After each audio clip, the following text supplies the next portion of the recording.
I just love this garden box that Yaheetech sent me. It comes in just a few pieces, as you can see here, and all of them are labeled.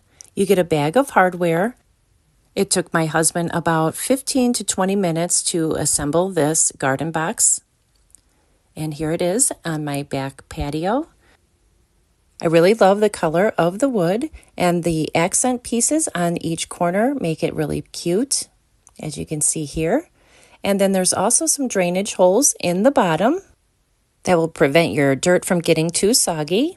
And like I said earlier, it was really easy to assemble with all of the labeled pieces.